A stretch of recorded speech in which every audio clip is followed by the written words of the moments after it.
À un moment donné, vous allez découvrir vos différences. Et ça va commencer par faire des sources de conflit. Dans un couple, pour qu'il marche, il faut qu'il y ait quelqu'un qui est sage et puis quelqu'un qui est un peu fou.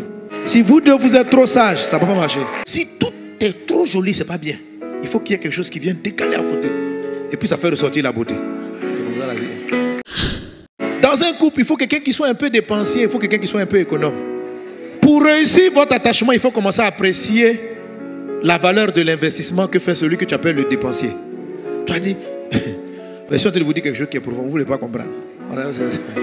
J'ai dit, ce que tu crois que est votre parole, c'est votre force. Mais il faut que vous arriviez à trouver le point de convergence. La difficulté, c'est de arriver à trouver le rythme, votre rythme de convergence. L'harmonie, quand vous prenez un instrument, l'harmonie est dans la différence. L'harmonie n'est pas dans la conformité. L'harmonie est dans la différence. La différence peut sembler être un objet de conflit au début. C'est pourquoi Dieu vous demande d'abord de décider. Après, tu seras attaché à la complémentarité qu'est ton conjoint. Sa manière d'aborder les sujets qui est différente de toi, ça va faire un trésor. Je vous l'ai dit la dernière fois dans un message, devant un problème, ma femme elle est décisive. Moi je fais le tour. Payons. Payons, hein? Oui.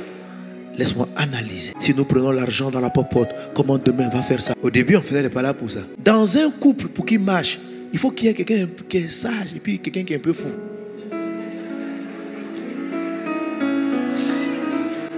Si vous deux, vous êtes trop sages, ça ne va pas marcher. Vous n'allez pas être attachés. L'attachement vient de la folie avec la sagesse. C'est la différence. L'harmonie est dans la différence. Le contraste amène la beauté. Si tout est trop joli, c'est pas bien. Il faut qu'il y ait quelque chose qui vienne décaler à côté. Et puis ça fait ressortir la beauté. Les étoiles se marient bien avec la nuit. Sans la nuit, il n'y a pas d'étoiles. Ils sont attachés l'un à l'autre afin de faire briller leur beauté. Ils ne sont pas ennemis, mais ils sont différents, mais complémentaires. Alléluia. Lorsque tu décides de t'approcher de ton conjoint, lorsque tu le découvres, à un moment donné, vous allez découvrir vos différences. Vous allez découvrir. Et ça va commencer par faire des sources de conflit. Mais si vous savez faire l'agapé, la paix, et à vous asseoir calmement et à prier, vous allez voir qu'en fait, ces différences-là vont vous amener.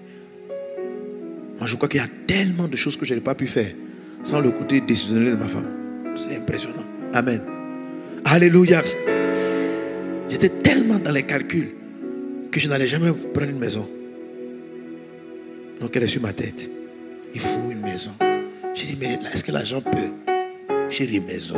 Mais toi-même, tu regardes les finances. J'ai dit, maison. Donc, oh, il faut la paix. J'ai commencé à chercher. Oh Dieu. Là, c'est ce qu'on appelle la prière d'accord. On était d'accord. Le ciel s'est ouvert. En un rien de temps, quelqu'un est venu offrir 2 maisons. Mais il a fallu l'accord. L'accord, ce n'est pas là où vous êtes identiques. L'accord, c'est plus avec moins. Plus, c'est rejette. Ils ne peuvent rien faire ensemble. Plus c'est moins, l'électricité circule. La vie émane de vos parties corporelles qui sont différentes.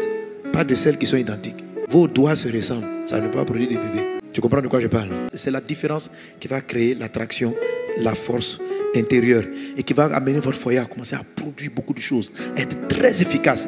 C'est de la différence, c'est de l'attachement que vous pourrez devenir une seule chair, avoir les enfants, vos idées, vos inventions, votre créativité.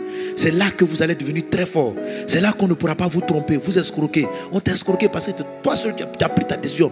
Toi seul tu es parti mettre l'argent de la famille dans quelque chose. Si tu avais écouté le côté patient de ta femme, peut-être que vous n'aurez pas investi. Le mot grec qui est utilisé, c'est le mot babak.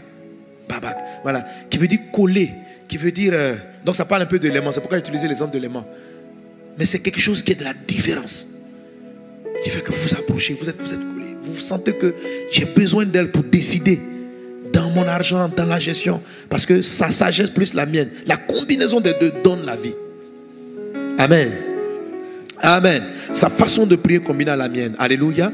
Mais quelles que soient toutes ces choses-là, le G, j'ai voulu l'appeler la guerre, parce que le foyer est tellement puissant qu'il est combattu. Ton mariage est combattu. Satan est rentré dans le jardin d'Éden et il a troublé la famille. Il y a toujours une forme de déséquilibre pour vous permettre de ne pas prendre le mauvais chemin. L'attachement, la clé de l'attachement, c'est valoriser la différence. Valorisez vos différends. Que Dieu te bénisse abondamment.